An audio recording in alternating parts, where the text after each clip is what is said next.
All right. I'm Aaron Weiss, and he's Mike. Hey.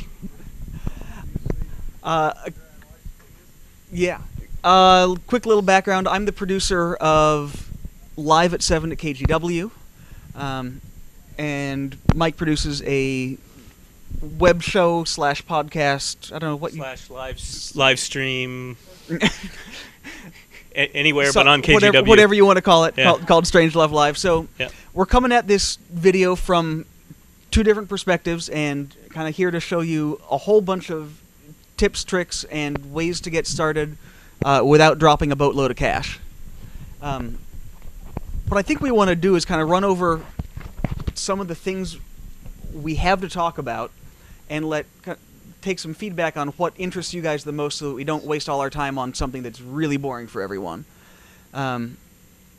So what we're going to do is run through some very basics on video production, bits, pieces, what are the moving parts, do a quick crash course in shooting and editing.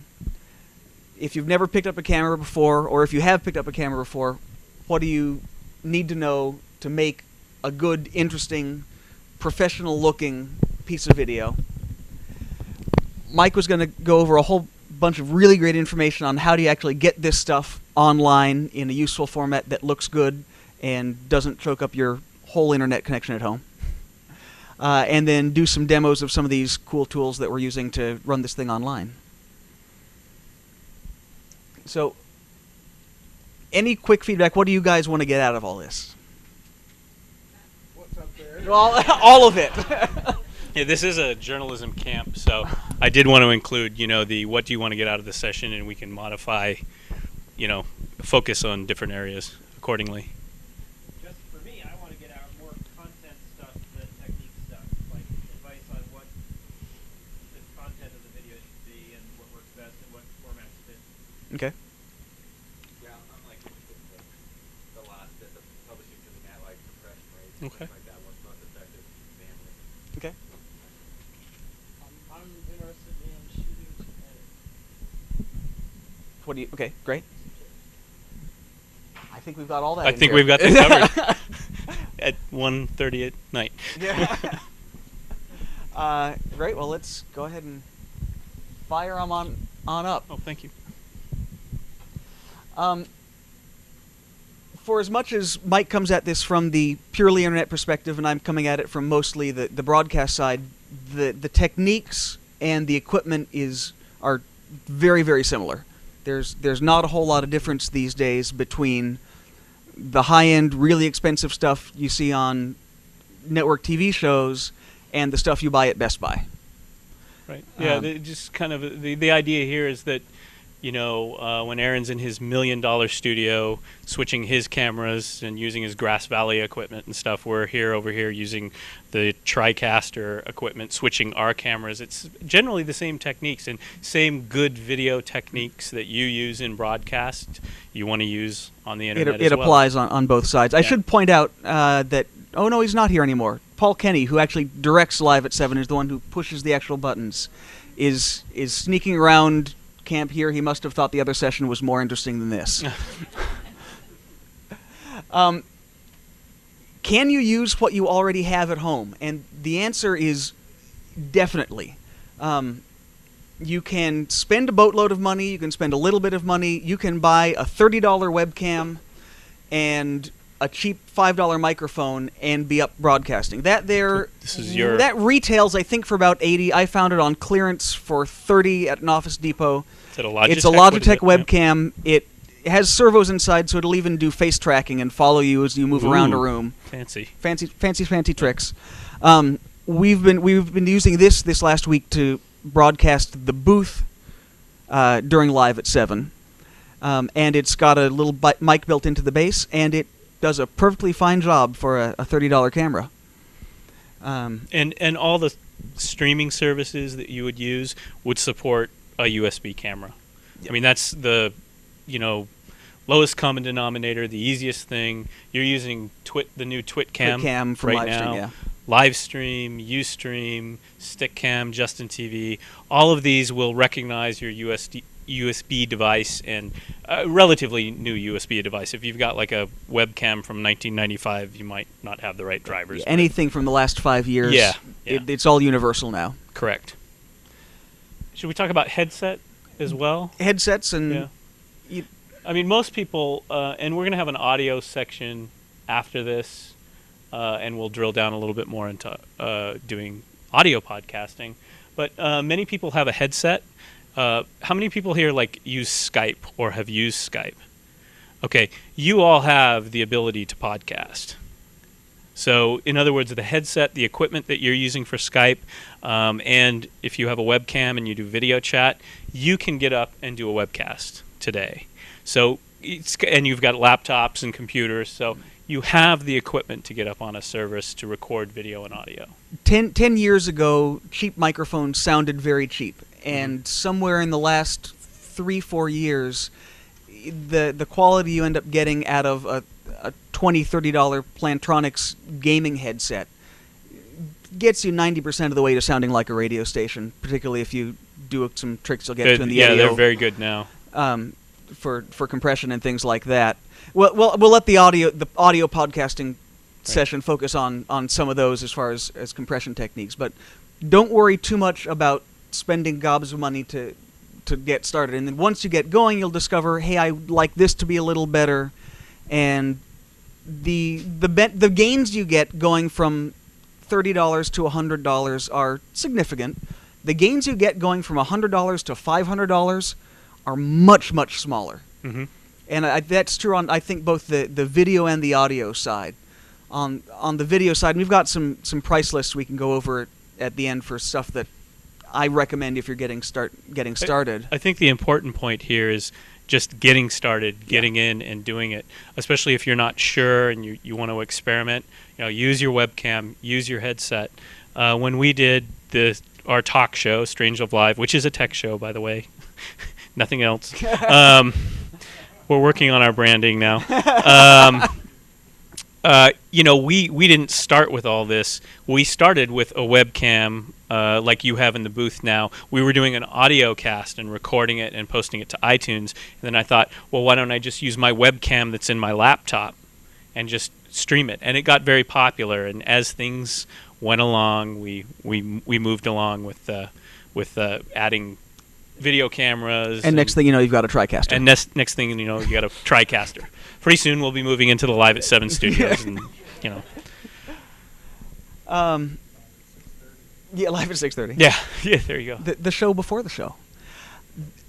Here is the crash course. Learn how to shoot and edit in, let's say, 10 minutes, give or take.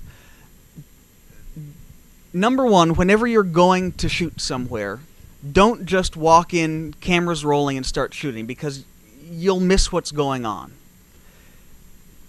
Go somewhere with your camera. Number one, go somewhere to practice first, where you're not on a deadline and you don't have to turn something today.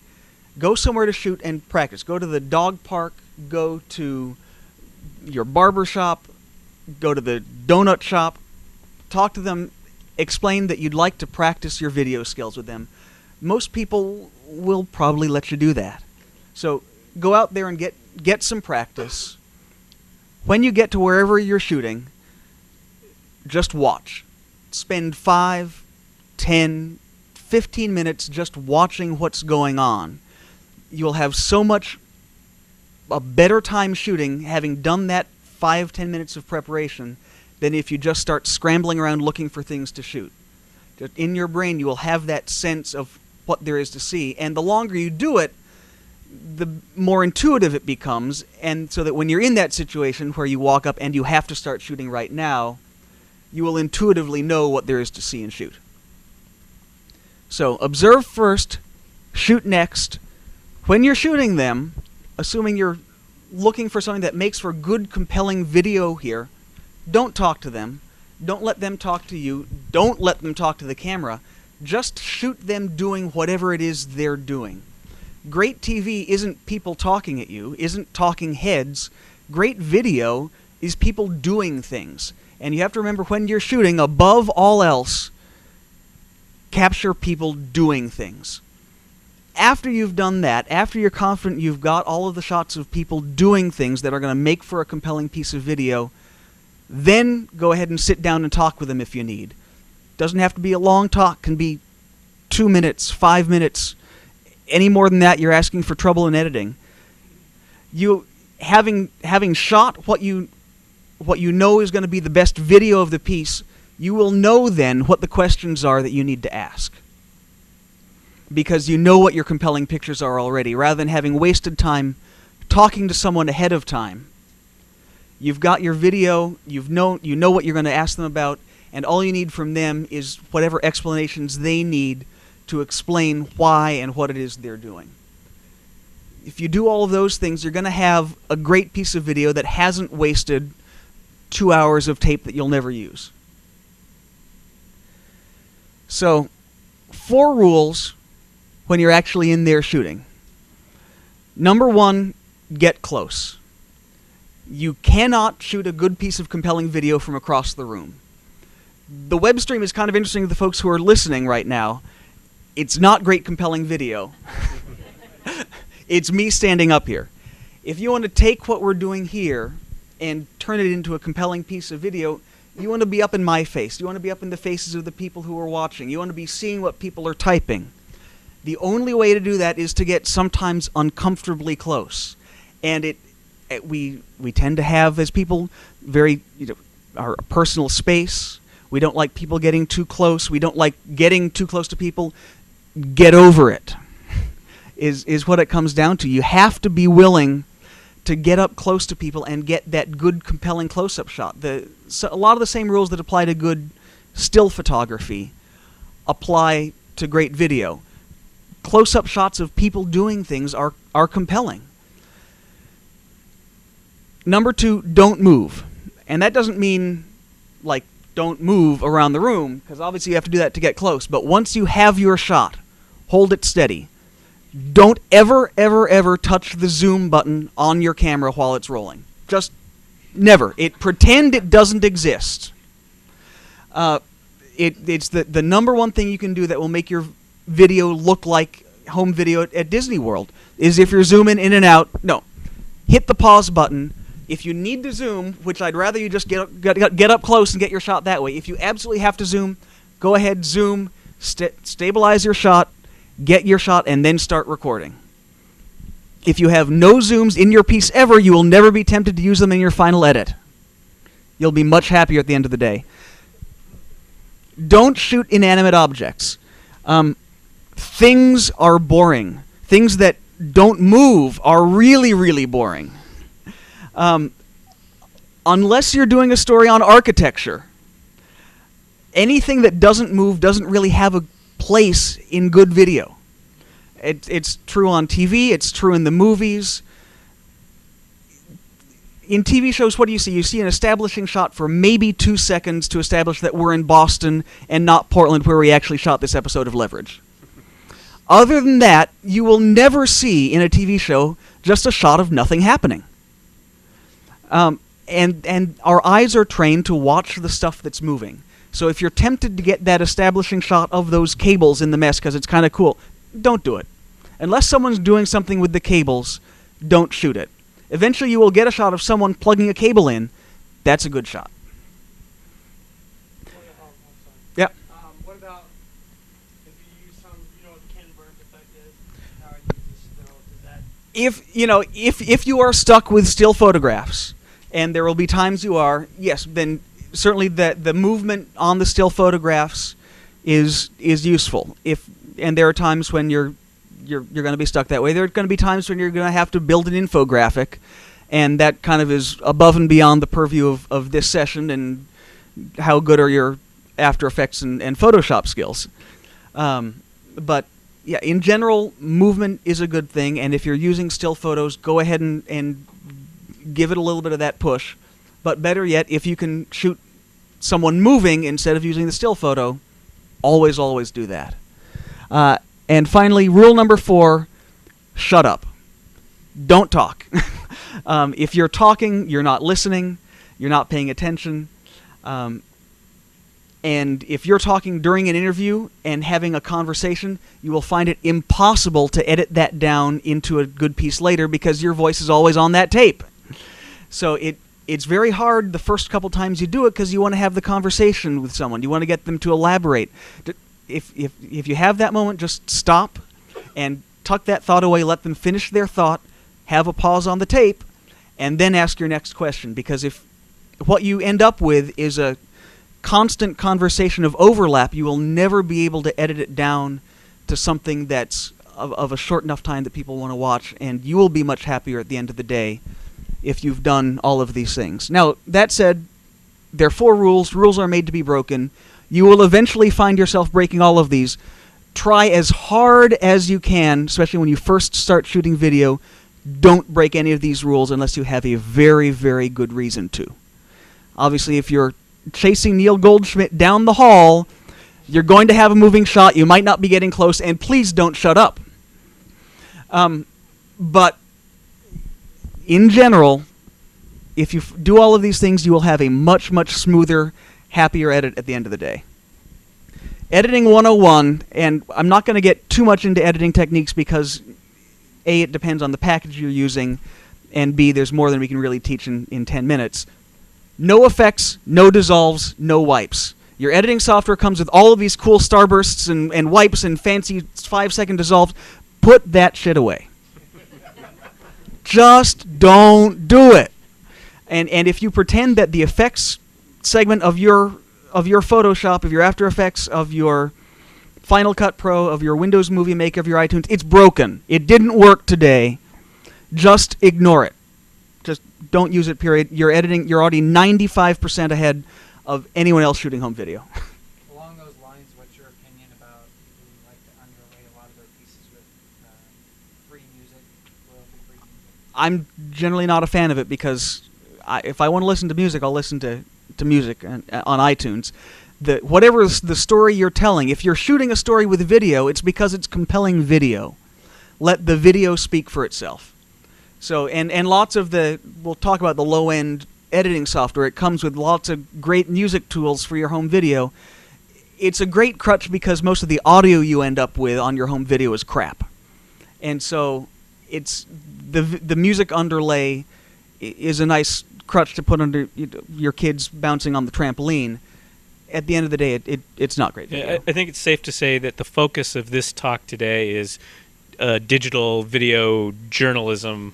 Right, from a journalism standpoint. Exactly, and not, shooting baby pictures or whatever. I mean, yeah, you can get creative, but these are really this is what's going to get you to rules. Yeah. Television style, CNN style, Travel Channel style, long form or short form doesn't matter, but that form of visual storytelling. So let's go ahead and do Michael Rosenblum condensed, and I'm going to go ahead and start with the bottom of this, which is a lot of this stuff comes straight from a guy named Michael Rosenblum. He is the guy who more or less invented the current video journalism movement, teaching newspapers, TV stations how to get away from their old models and get one-man bands out there shooting and editing stories quickly. And he has trained thousands upon thousands of people. What I'm going to do in the next 5 minutes is a gross injustice to what he does for a week long, getting you really ready to go. So if you like what I'm talking about here, by all means check out what he's doing at Travel Channel Academy. Discovery pays him to do this from a travel journalism perspective, but the skills he teaches there are exactly what he teaches when the Newark Star-Ledger brings him in, when KGTV brings him in to teach people who do not know how to shoot video, how to shoot video. So this is a great debt here to Michael Rosenblum of how to end up with a good, workable TV piece quickly. The short version of that is you are going to take 5 shots of everything you shoot. You're going to hold that shot. Remember the don't move. Hold each of those shots for 10 seconds each. Those shots are the hands, whoever it is you're shooting, what they're doing. We're taking notes. I'm getting a shot of the hands. 10 seconds. Hold it. Pause. Next shot, the face. He's still taking notes. I'm getting a shot of him. watching the faces. He writes the notes as he looks up. He glances up. He glances down. Next, a wide shot, the broader setup. We're taking notes. Steven's on the laptop. We're getting a little context. Next, a side shot. We're going to come around from the other side. Just gives us another angle. 10 seconds. Good to go. And finally, an over-the-shoulder point of view shot. Again, this has to do with getting back close again. All right, I can look at him writing from here, get the notepad from up here. I can get Steven typing on his keyboard from up here. 5 shots, 10 seconds each. You've just taken less than 60 seconds of video, and you have a great basis for your piece. If you repeat that, 5 shots times 10 seconds times about 10 or 15 scenes, you will end up with about a minute, maybe 2 minutes worth of good edited material at a pace that feels right for video journalism. It will move fast, it will have consistency, it will tell a story, and all you do, repeat the 5 shots over and over and over again. Aaron, is this what you typically see done in post when you're watching a news story and you have the voiceover that's talking about the story and you're seeing this kind of montage of shots happening? Yeah, and everyone will tell you different things. Other people will tell you just wide, medium, tight. If you just repeat wide, medium, tight, you will end up with something very similar. Hold your shots for 10 seconds. Rosenblum's thing is basically the same, wide, medium, tight, with a couple extra of making sure you've got a POV shot and a side shot.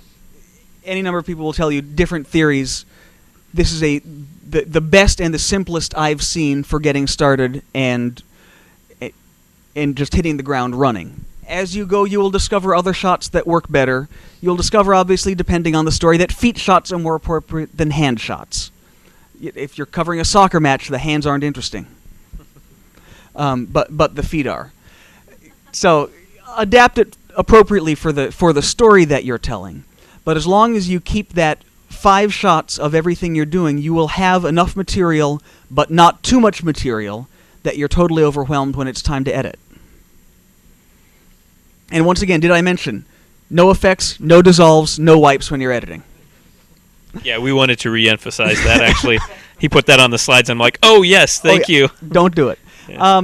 And that's it. There you go. 10 minutes, and you know how to go out and shoot a piece. It's, of course, much easier to see it on a slide than to actually do it.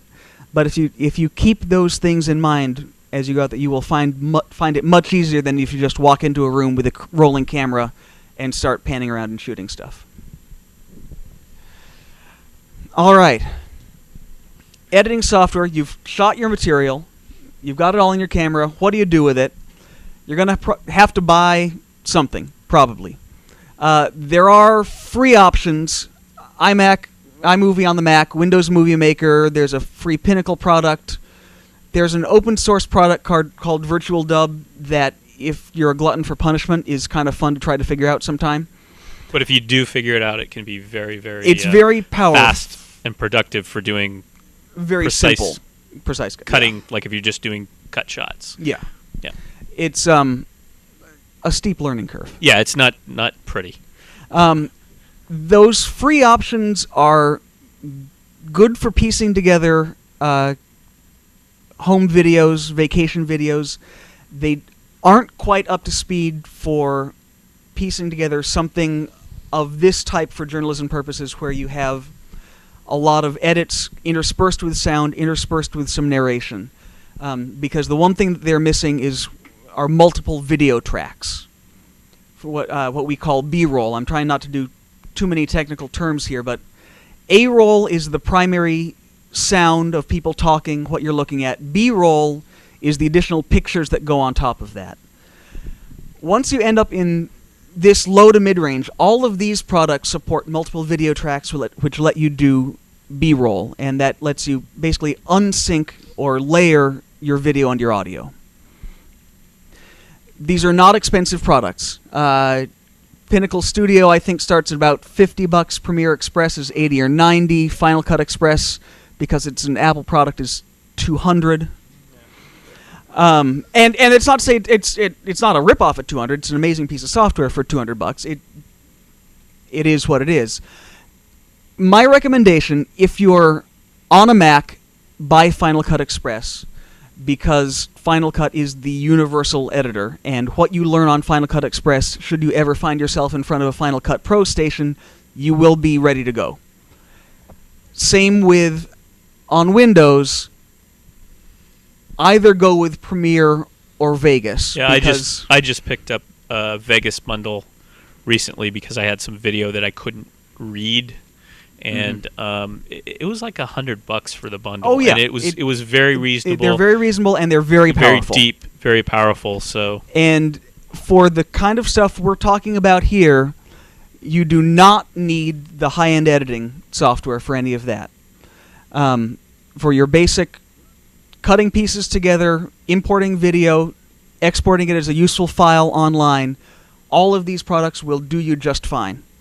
And again, I'd recommend going with either Premiere or Vegas because they do have the higher-end members in the family, and should you find yourself needing to step up, you won't have to relearn a whole new piece of software. You just learn the added features that are really only come in useful when you're producing a full half-hour show or a movie. And I added on this slide, which I'm sure some in the room would be very happy, is the wiki page for a list of video editing software. So that's a great resource to just go up there.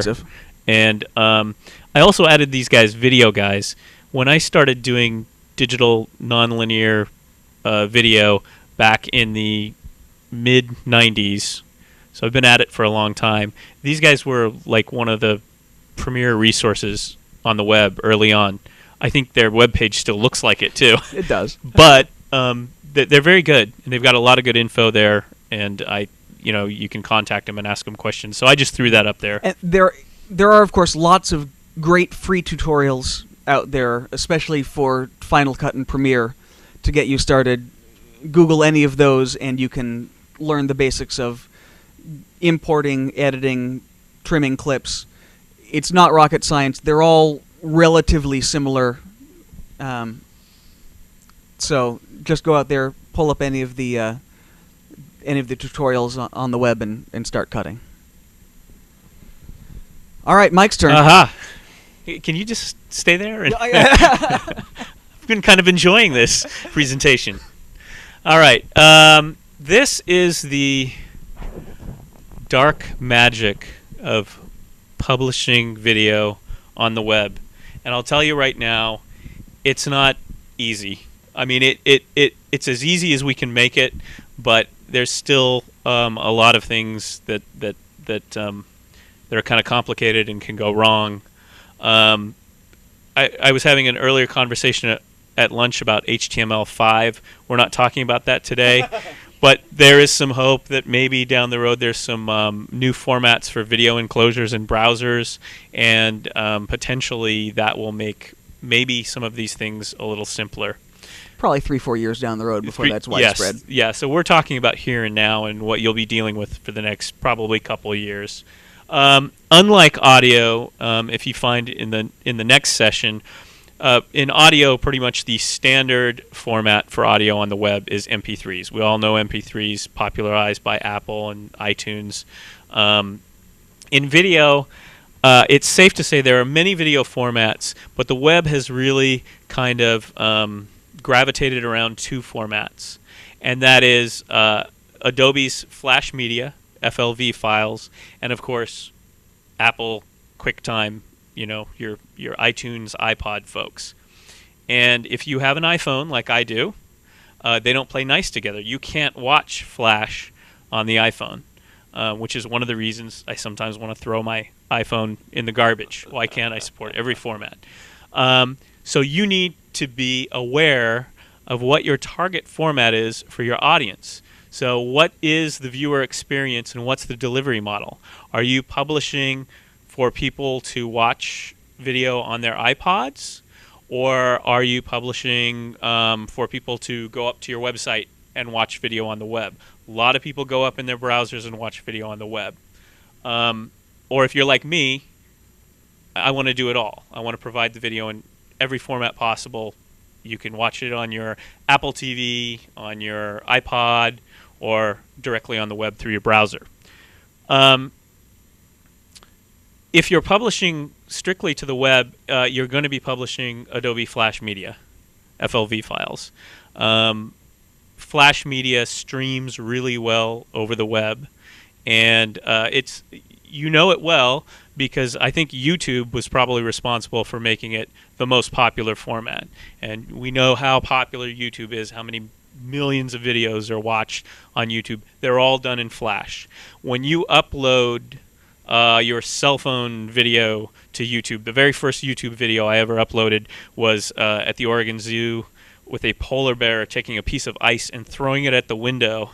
I can't remember how many views that's up to now.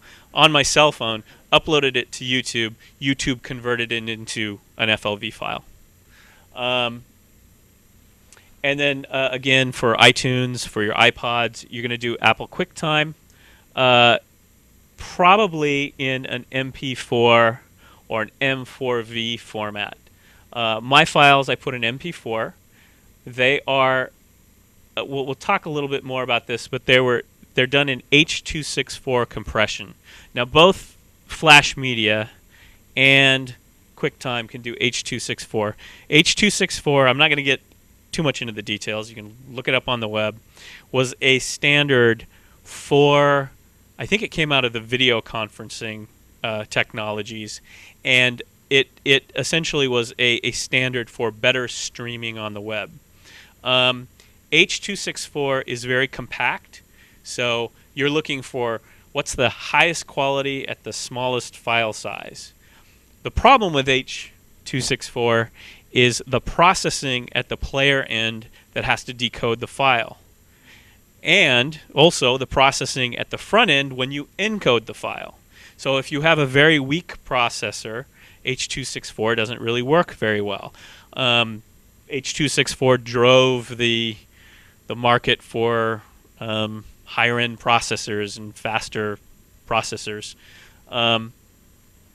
Luckily, our iPhones and our iPods all support that. They have fast enough microprocessors in them to support the decode and make it look pretty good. That is probably not. There's probably not a whole lot you need to focus on with H.264 and Flash Media. When you're in your encoding software, you'll make that selection, or in your editing software, make that selection, and you'll compress it to make that file. There's a lot of details behind that we don't have time to get into. More, I think what we want to focus on is what file compression is, what you're actually dealing with when you're compressing the file. So I made a nice little formula, because this is a kind of a tech thing, and that is that file size equals the runtime length of your video times the bit rate. It's very simple.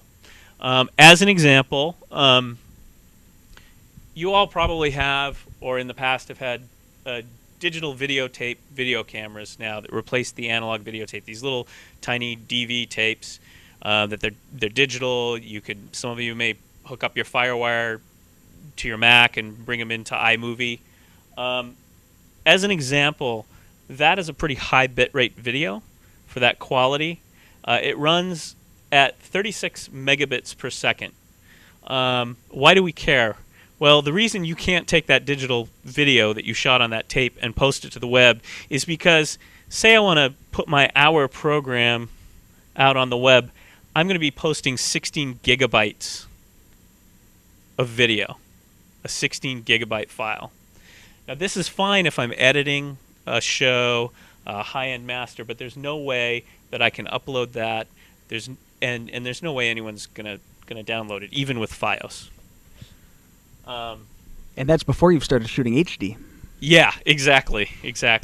And I don't really cover HD in here. We can drill down in the formats. H.264 as an example, and this is just an adjustable parameter. So I used what the bit rate that I use today to compress an episode of Strange of Live. I use 500 kilobits per second, which is a half a megabit, and my hour of video translates to about 225 megabytes. And if you think about it, that's still fairly large. but it's a trade-off between quality and the size of the video. I have in the past posted higher bitrate video and given you a 500 megabyte file to download. Now, most people, some people have Verizon Fios and some people have DSL. And by the way, this takes me a long time to upload. So let's look at our next formula, shall we? When you're producing video on the web, when that video is ready to view by your audience, you need to keep in mind all these things that Aaron was talking about: shooting, production, editing, all of the time you spend getting, you've shot it, you've got the hands, the back of the head, and all this Ken Burns, you've cut it, you've edited it, you've got your intro, you got your talking head at the beginning, so you're done. However, say you took 3 hours to get that production out. So you've got the production. Now, in order to publish it on the web, you have encoding time. So your encoding time, how long does it take you to take that master video and encode it into an H.264 format, whether it's QuickTime or FLV? That's part of the production process as well. And oh, by the way, as I was putting this slide together, I said, oh, and how long is it going to take to upload it? So you also need a fast link to, say you're doing, like I do, 90 minutes a week. So I'm uploading 400 megabytes each week over the weekend. So people are waiting for me to publish the next episode, and I'm waiting to get my upload up to the service. So keep those things in mind as you're making your video. Many of you probably won't do an hour or 90 minutes on the web. You might do 10 minutes. You can then play with the quality of your video. Just keep in mind your target size. So if I'm doing 10 minutes of video, I probably would like to up the quality a bit. Especially if I've got, hands, soccer balls, legs, and a lot of motion, because remember, motion is also very hard on compression techniques. So if I'm just a talking head behind a blank background, that's going to compress really well. If I'm out filming the soccer game, there's a lot of motion there, and that's going to wreak havoc with a compressor. So if you're doing 10 minutes, you can improve the quality of your video. So keep that ratio in mind the whole time you're making video for the web. Desktop editing tools for file compression specifically. Well, the first thing is the editing software that we were talking about earlier, that Aaron was talking about. Most good editing packages will support these formats, and that's probably the first place you want to go. I think most of them now even support direct YouTube uploading, because it's such a popular site that most of them even give you a optimized for YouTube option. And Apple, probably iTunes publishing as well. Yes. So yeah, the more you can cut out of your manual process and use the software that you have and compress and publish, again, takes, it speeds up this time of encoding and uploading. So editing software, QuickTime, which is the codecs. The codecs are the software that actually does the encoding and the decode on your computer. I'm sure every one of you at one point in time got a video file, put it on your laptop, click, click, codec not found, right? And you're like, what's this, right? You have to have the right codec to read the video stream. QuickTime has these codecs. There's a couple open source freeware products that I like to point out. One's called StreamClip, and one's called, for Windows, WinFF, which is just a nice graphical front end for FFmpeg. These are open source tools. Basically, people in the open source community have reverse engineered these codecs to support everything and anything. So when you run into that thing where you can't encode or you can't read or play a video file, these can be your friends. FFmpeg in particular, I find it as a video Swiss Army knife for when you hit some random format you've never encountered before and nothing else seems to do it. There are lots of FFmpeg front ends out there that will turn it into something usable for you. And Streamclip is a nice front end. It's using an FFmpeg back end as well. Most of the open source use FFmpeg. So Swiss Army knife, definitely. I've used it. The one thing caveat here is because they're reverse engineered and they're open source, they are not optimized for the hardware you're running on. So where you would have your Apple editing software or your Sony Vegas, and they've done all the processor, the dual CPU core stuff, and yeah, there's all kinds of things called SSE extensions and multimedia extensions in the processor that can speed up. They put that in the hardware to speed up that encoding and decoding. These generally don't do that. So these are the run overnight, wash, rinse, repeat, quite literally. It depends on how they can compile. Yeah, correct. And you know, just in practice, the off-the-shelf versions, they're just going to be slow. They're slow. But that said, I still use these because they support every format or every adjustment I need to make, whereas my software packages don't. So when I say I want 500 kilobits with a 96 kilobit audio stream, I have to go to Streamclip and run it overnight rather than just using, you know, publish to web, MP4, and it gives me the settings that I want, but it's not the right settings. The other piece to encoding, which is really nice, is you realize, we talked about YouTube earlier, services do encoding on back-end servers. So this, you know, upload your cell phone video, upload whatever format video you have to YouTube, they encode to Flash. Archive.org, the great open source library, has been doing this for years and encodes in all kinds of crazy formats for posterity. Blip TV is the one I use. What I do is I go up to Blip TV, I make that Apple formatted iPhone product, and that's what I upload to Blip. And then Blip takes that immediately, starts a server process, and makes my Flash online video. And when someone comes up on the web to see it, it presents the Flash video. Vimeo, I think, probably does the same thing. Yeah. Very similar. Vimeo until recently had been much higher quality than YouTube for getting Flash video on the web. It's just a fabulous host because it's such high quality. You end up with very good looking Flash and MP4 I'd files say the out of same it. thing about Blip as well. Yeah. They have a pretty good encoding. I'm not sure if you quite touched on there, if it's really relevant just to technical stuff, but there's also really big licensing differences between some of them. I mean, like Blip and Archive.org are much more liberal with in terms of how much of your content they control and what they can do with it, rather versus Vimeo, and in terms of whether what you're doing is a commercial venture or not. So that's a good point. Yeah. Delete your account if you're a business. Yeah. So we didn't cover that. We're kind of covering nuts and bolts. But the point made is that when you're using these services, look at the terms of service, the licensing, and if you don't understand it, give it to Aaron Hockley to mull over for a little while, and then see if that's okay with you with how they handle your video. I had a question kind of similarly related.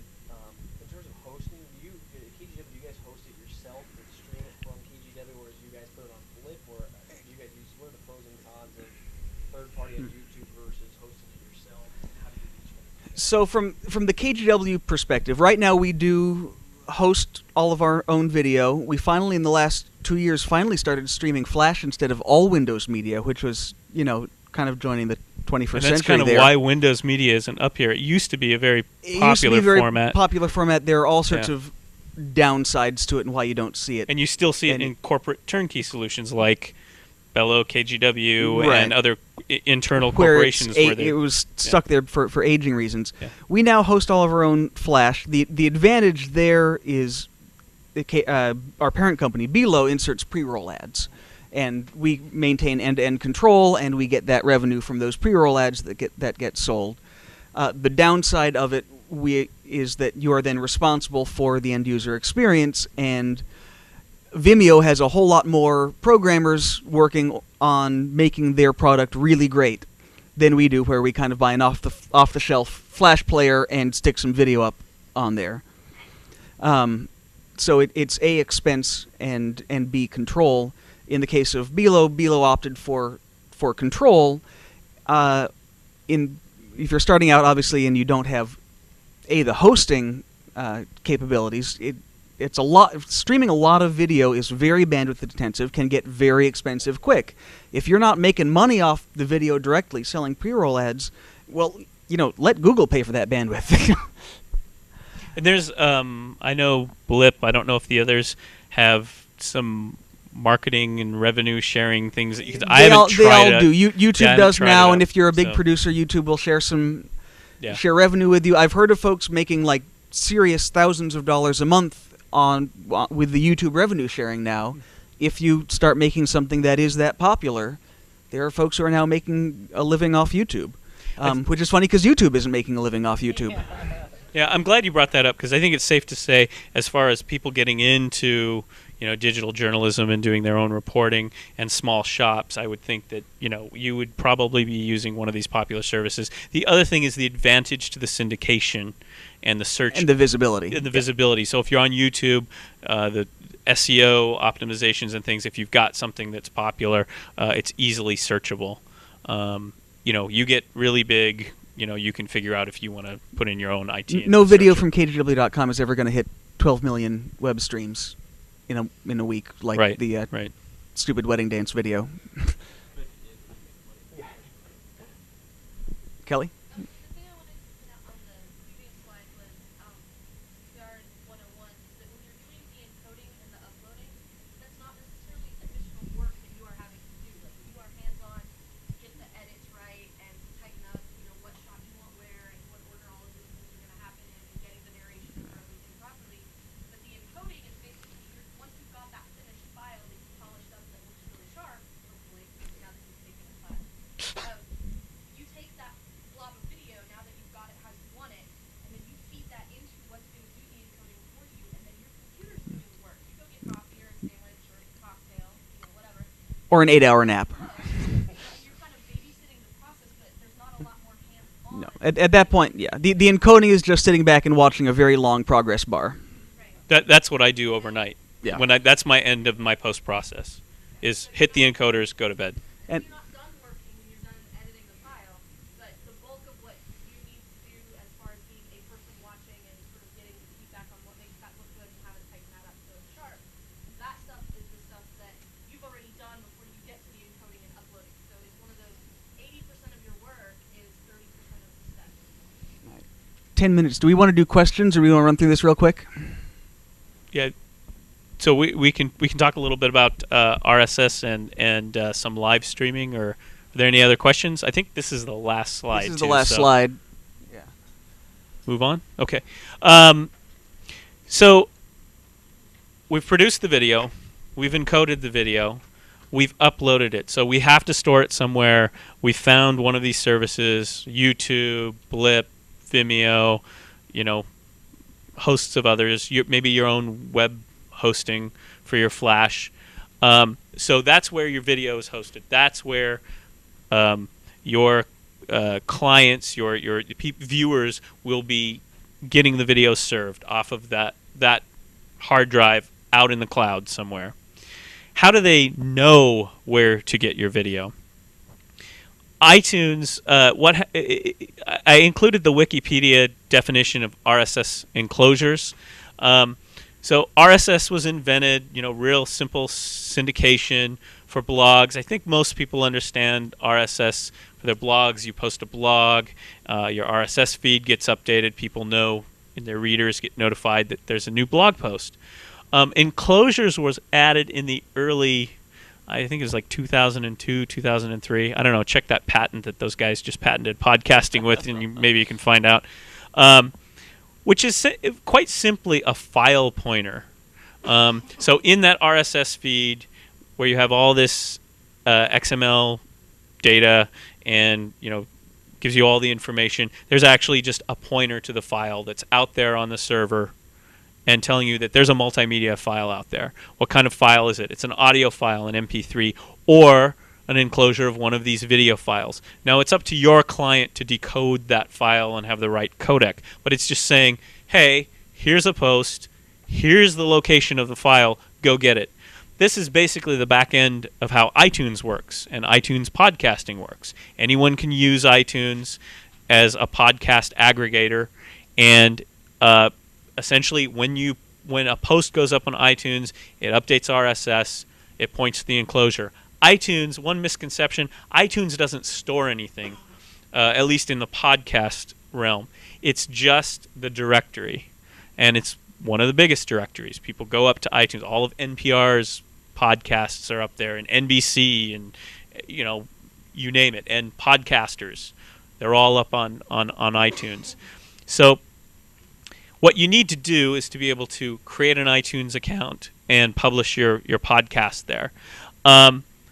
My best recommendation for that is that you use services that set up the RSS feeds for you. So if you use services like, I'm most familiar with Blip TV, there's an iTunes hook. And all they're doing is when you post your file, they're creating an RSS feed specifically formatted for iTunes that iTunes likes. When you set up your account, they'll say, do you want to set up an iTunes account? And you'll say yes. They'll create the feed, and they'll launch iTunes, and you log in, set up your podcast, point it to Blip TV's feed, and you're done.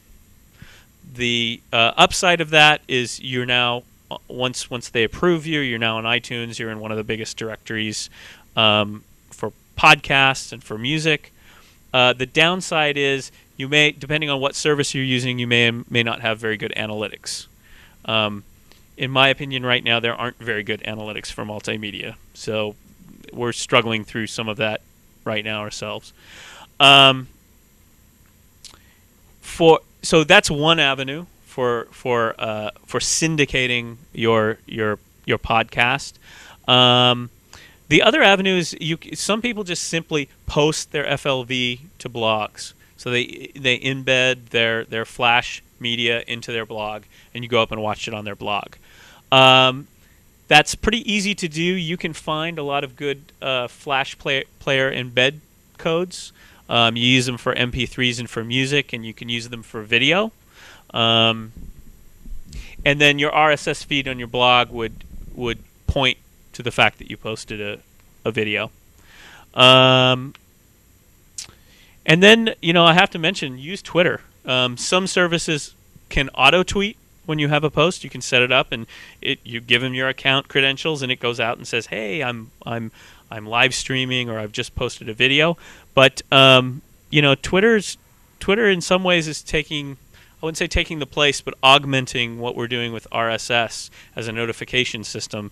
And I know when Live at 7 goes up at 7 o'clock, I get tweets that says, "Hey, it's just about time for Live at 7, and here's the links to go watch it." That's very powerful. You want to do that. If you don't want to use your personal account, then create an account for your blog or whatever, and say, "Hey, if you want to get notified." A lot of people do use that. It's a good reminder. And then last, if there's anything else, we can talk a little bit about live streaming. Right now, we are live streaming this session. Live streaming is as simple as using the webcam, like Aaron's doing right now with the webcam and TwitCam through the Twitter login, and you can watch him switch the show live at 7. We should probably just pull up livestream.com. Yeah, I was just That's gonna say. the best one to demo. It's TwitCam is a very simple front end on a very powerful site called Livestream that is essentially a web browser in your a TV studio in your web browser. So let me. The admin interface for this. Wow, it's so meta. Wow, this is really cool. I like it.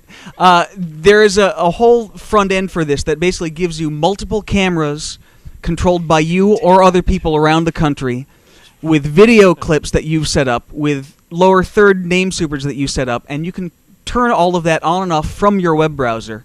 The first time you see it, it's one of those mind-blowing, I didn't know I could do that with a web browser kind of moments. when my face is in there. I'm just still so mesmerized. Take external. There you go. So yeah, so anyway, it's worth checking out if you get into streaming live. Oh, even more meta. As meta as we can get here. So what I'm doing is the TriCaster has software for Mac and PC where you can literally share. So we've been sharing the presentation and going back and forth between live cameras and our presentation. So you're now seeing the shared screen on that laptop, which was the presentation you were watching, and we're watching live stream through that. So we can take that off now, I think. I'm going to go take the blue pill. Yeah. All right. TwitCam that we mentioned is basically a very simple front end on that, where you just plug in your Twitter login, plug in your webcam, and say stream, and you are streaming online like that. It is literally 3 clicks, and very impressive. Questions? A question on how you deal with how to best communicate people who are shooting video for the first time. The idea of attention span, and what the max or the minimum people's attention span is for a given subject. I've never seen a video clip that was too short. Yeah. And that's as a supervisor manager, that's my biggest feedback point. And the thing that you just have to tell them is, what are the videos that you watch online? Have you ever sat down and watched all of a 9-minute video on a single story? No. You will sit down if the content is really great and it's a really great conversation. I will sit down and watch an hour of Strangelove Live as a conversation. But as a story that you put together of, say, the Tour de Coupes last weekend, which there was an example I saw online of a piece that was about 3 times as long as it should have been for the material they had, because they had some still photos. They had a little bit of talking head video of people talking about it. They had almost no video of chickens, which, again, that's, if you go in there shooting first without thinking about it, that's what you end up with, is a whole bunch of video of talking heads and no video of what you want to see, which is chickens. And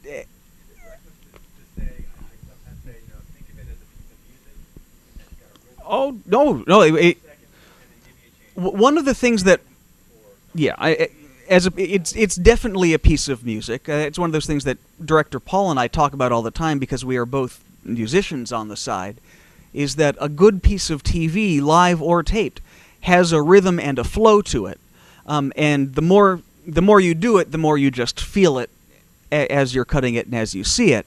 And there is nothing wrong. In my job every day, I say to Pat Doris, and we have a negotiation over how long his piece is, and we start at 1:45, which is long for TV news. And sometimes if Pat's piece is good enough, he gets 2:30, which is obscenely long for TV news.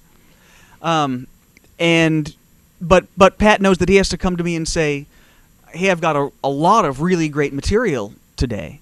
And that's, does the material justify the time? And is it compelling at that length? And at some point, as the managing editor, you have to say, you know what? This is worth 1:15. So and that's how much you have to work with. I made an interesting observation while we were out in the main room, and I was streaming. Essentially, we're doing talking heads, or when you're out there, you've got a couple cameras on a couple people and some slides that we can bring in. And I'm a drummer.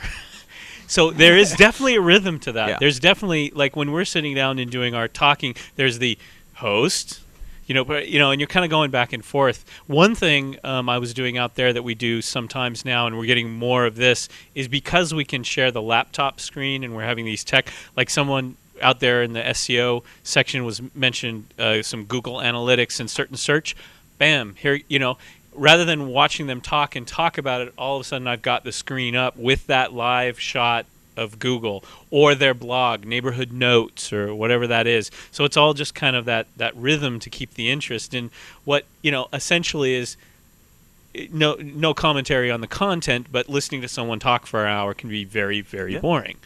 The other thing I would add, that with this technology that we're trying to all get get our heads around is interaction. So when people consume a total of 90 minutes of a talk show on the web, they may not be listening to that. They may be listening noise. or reading blogs or whatever. There's also a chat and an interaction and a side channel. And you will find that conversations that are happening in the actual content will take off on their own in this back channel that's going on as the content is going on. And maybe if they miss something, they can always come back and watch it later. But that's something that I think we're starting to understand, but I don't think we figured it all out. Oh no, yet, we're just scratching the surface on how that works and what works well and how the back channel influences the main product. Exactly. And particularly for us, where we've got a back channel that a very active number of people are involved in it, but that's tiny compared to the broader audience watching on TV. And so we're trying to figure out that balance between the main program and the back channel and how they influence each other. I think we've got to wrap if you need to go, but there's the podcasting session next. I'm happy to talk equipment. We've got a slide that we can bring up later. Maybe we can do with an some equipment unconferencing thing recommendations after all of this. And thank you, guys. Thanks.